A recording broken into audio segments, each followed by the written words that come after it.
యో సూర్యదేవా, ఏంది ఎండ్ల మమ్మల్ని బతకమంటావా సావమంటావా? సావండి. నీకు మా మీద ఇంత పగ?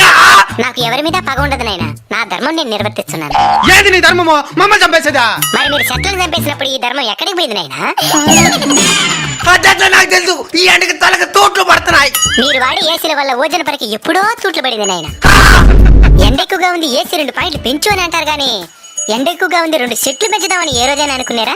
అంటే అది చెరువులు కూడా ఎండిపోతున్నాయి స్వామి. నీళ్ళుండాల్సిన చెరువులో నిలువెత్తి బోడాలుంటే ఎవరేం చేస్తారు నాయనా?